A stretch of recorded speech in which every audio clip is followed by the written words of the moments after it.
Hello, Paul here. It's December 2nd, 2023, and thanks for watching our video here. And I'm going to be doing a video about the garden, about December, about how to stay healthy in the month of December. It's a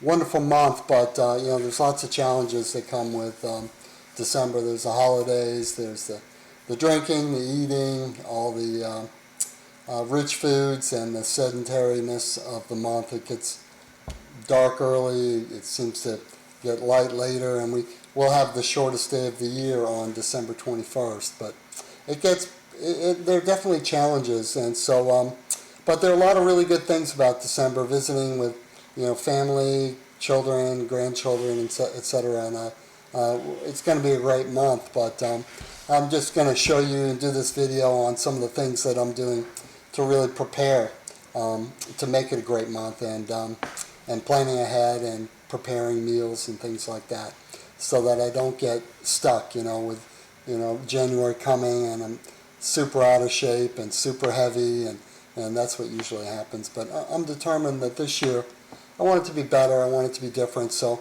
I'm going to show you some things here that we're doing. It really, for me, it starts with the garden. And you can see here these beautiful greens that we got. This is from my garden. I guess I have to do this because, yeah, that's left and right's a bit mixed up. But this is some kale that I planted in my garden, and we have about a half acre of really good greens, and they serve as a cover crop too, because you don't want the soil to be bare all winter. And so these are some of the greens that I grew, and I'll just sort of take you through some pictures here.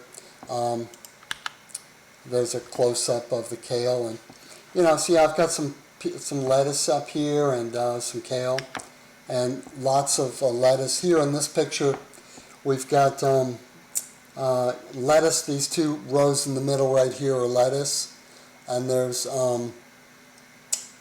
let's see, let me get my bearing here. Okay, yeah, that's spinach right there, that row. Some really great looking spinach, and some radishes there, and some arugula right here, and some kale right there. The kale's a bit past. That's arugula, that's what it looks like, and you might not be familiar with arugula. It's a spicy sort of green, and it's really delicious in small quantities, and it grows like a weed. It volunteers. I think that's a volunteer plant that just sort of came up on its own. It produces seeds, and it grows, and just continues to propagate itself throughout the garden. And it's nice when you don't have so many inedible weeds and you have more weeds that are edible.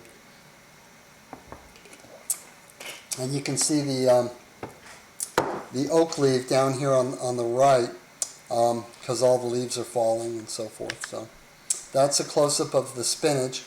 So the big leaves there are spinach, and the small leaves are a weed. I forgot what the name of the weed is. I don't eat that one. More spinach, and again spinach. That's a beautiful big spinach plant. And then now we're getting a lot of root vegetables, because in the winter, things freeze, but the roots, they stay fresh because they have to hibernate, so to speak, for the spring. So we're getting a lot of radishes, and the greens are edible. They can be steamed, and the radishes can be put in small amounts on salads. And there's a close-up of the lettuce. And that is the more arugula. And there's some bronze lettuce that we're growing in the garden. I think that looks so beautiful. I put that in my salad. I just love that. Isn't that amazing? And it's neat how the water beads up on the leaves. I just think that's it was such a beautiful sight. And there's another type of lettuce that I grow in my garden, and I'll just get seeds and put them out there. I'll just collect them. And so this one, let me get the orientation of this right. There we go. So going from left to right, that's my salad. So those big leaves there are bok choy. And then these are the radishes here, and then these are the purple top turnip, And these are the Jerusalem artichokes. And Jerusalem artichokes are really good for harvesting in the dead of winter. And they're really good. They're delicious. They taste like a potato when you cook them. And raw, they taste a bit like a carrot or a water chestnut. Yeah, really good food. And then we have in the basement, we have butternut squash, which are just fantastic. They've really ripened well, and they really taste good. But some of them start to go bad. So what I have to do is bring them up and use them. If they get a bad spot on them, then I have to use them and get them ready to go. And this is a cutting board. I make cutting boards for Christmas presents, so I'm out in the wood shop a lot. And so I think that's a pretty cool cutting board. It's made out of walnut. And then that butternut there had a bad spot here, so we're using that up. And then I'll cut it up and put it in bottles and put it in the fridge. And I eat it raw, but you can cook it. And these are cress, C-R-E-S-S. I have a bit of a tough time with my S's, so I'll spell it for you. So I'm trying to figure out how to sprout this. I like to sprout things because sprouting food is really a great thing to do in the winter. Because you don't get a lot of fresh food in the garden, but you can grow it in your kitchen in jars, and I grow a lot of sprouts in the kitchen. I'll show you some more here. So this is me cutting everything up. So that's the the Jerusalem artichoke there. That's the butternut squash there. And these are turnips and radish. And then these are greens. And then this is the salad that I've cut up. And I've put it into a salad spinner. And that so you can soak it, and it sort of lifts out all the grit and the dirt. And then you can spin it. And yeah. So, and then these are the turnip and radish greens, which were great. I've already eaten all of these, and they were fantastic. I steamed them in you can just take a saucepan and put a little water in the bottom, and get it boiling rapidly, and put these in on top. Or you can use a double boiler, which has a little, it sits on top of the water and has holes in it. But they can be good. They're good steamed. And these are some sprouts that I do. So these are pea sprouts. I got these at the Hippocrates Institute, and they're really good. They're tasty, and they're mega nutritious and loaded with protein. Really, really good food. And these are more sprouts. So the sprouts here on the left, I made for Thanksgiving, which was over a week ago, and they're a little tired, but they smelled fine and they tasted great. I ate all of those. And I ate all of these chickpeas, and I don't do real well with chickpeas. I think I need to let them dry out more. I think I'm giving them too much water, so I'm sort of working out how to sprout those. Yeah, and let's see what else. Okay, I'll show you some fruits here. Let's go right here. So another thing. Hold on, I missed some slides here. Yes, I did. Let me go back and look here, try to find them. No, okay. So one thing I eat a lot of is fruit. Fruit in the winter is tough. So one thing that's really important with the fruit is to make sure it's ripe. If you eat an unripe orange, it's going to really bother your stomach. It'll bother my teeth. And the same with apples. You don't want apples to be super hard. So you want any fruit, you want to squeeze it, and you want it to give. So you can't see this, but I'm pushing in on this apple, and it's basically getting a bruise on it because it's ripe. It's ready to eat. So that'll be probably in a little while. This is an orange, and you squeeze it, and it gives. That's what you want. Now bananas, they're a little tougher. Okay. This could be a brown banana, but it could be hard. So you always want to go for the squeezability. It's all about the squeezability with fruit, and so that's really important for. Let me see if I missed some of these pictures here. Okay. Yeah, here we go. I missed a picture, but I got it there, so.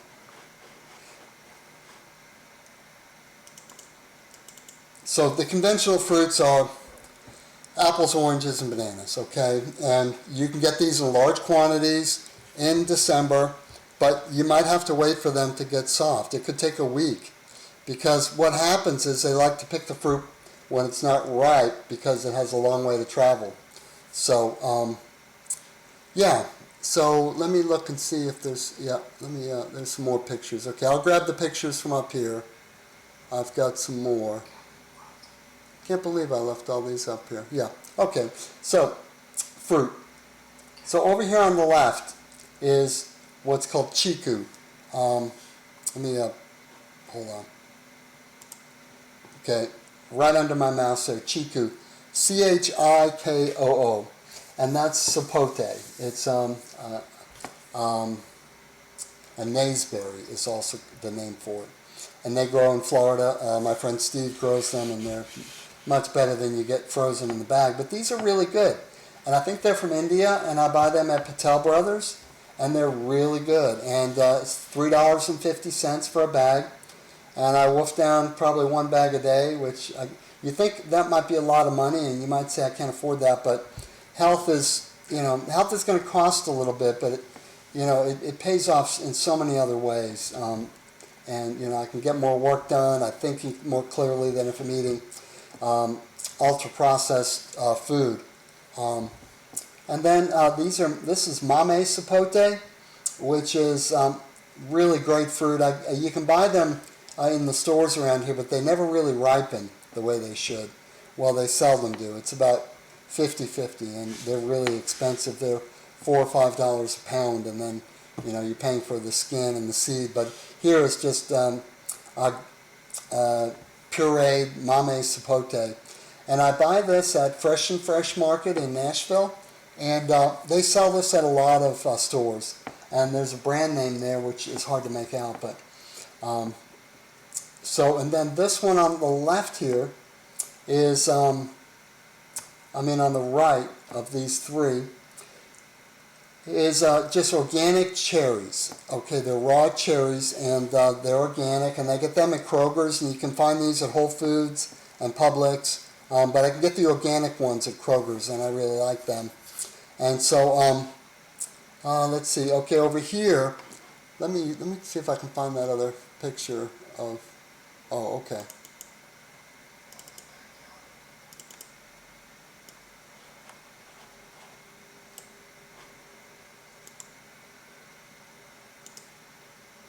Okay, it's coming.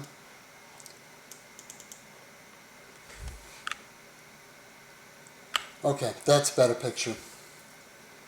So, that's the ones on the left here I get at Patel Brothers, which is a national chain in the United States. The mame sapote is from El Salvador, and they're really good. I love them when they're fresh, but hey, you can't get everything in December, and then these are the cherries, so, okay.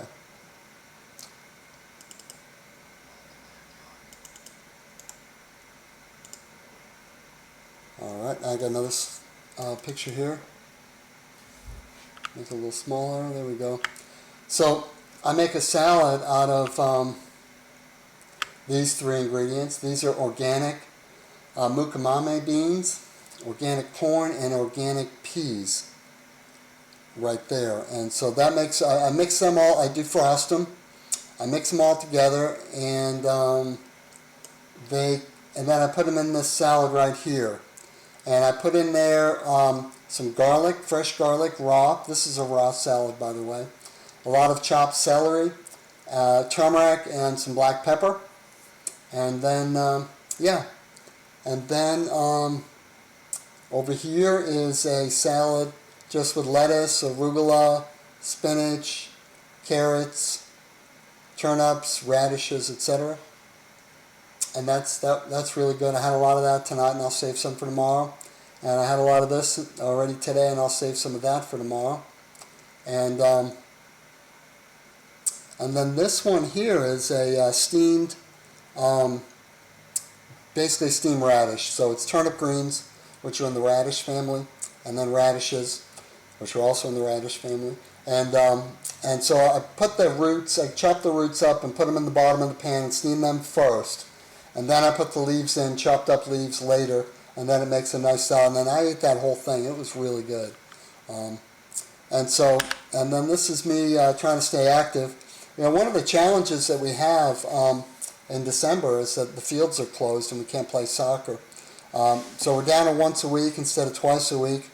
And it's going to be really muddy. But one of the challenges in December is to stay active. If you can play tennis, or I like to play pickleball, and that's a great way to stay active. And so, you know, hopefully you'll be able to find a way to stay active and you know, have a great December.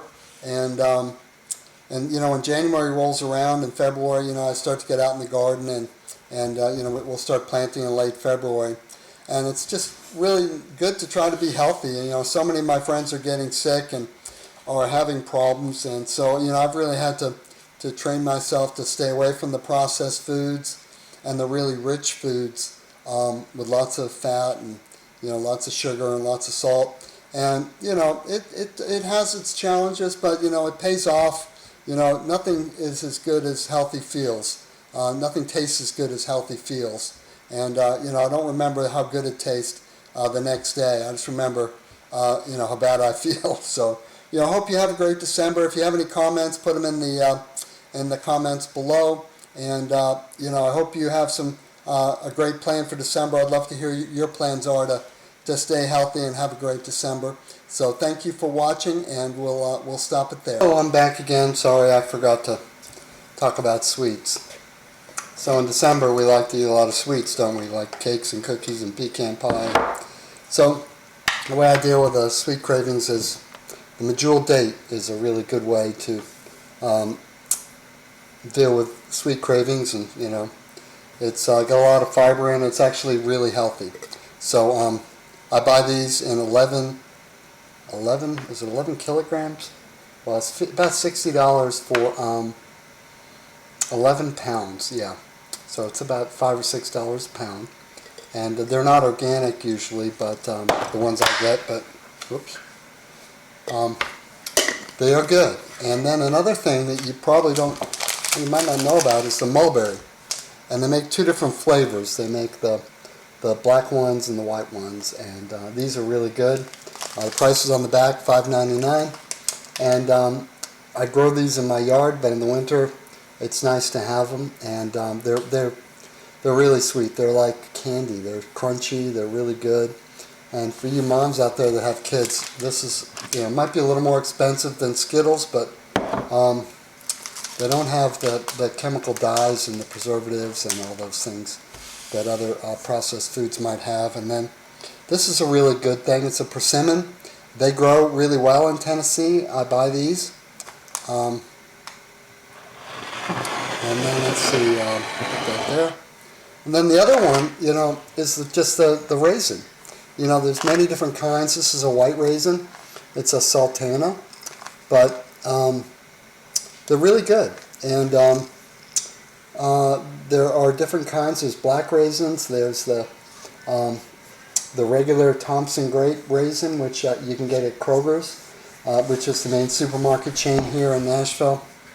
And you can get them organic very quickly. So I didn't want to leave you without that. But that's a big part of my diet in December. And in the cold, I need a lot more calories. And when I'm playing sports, I need a lot more calories, and the dates really help a lot. So thanks for watching, and I'll stop it there.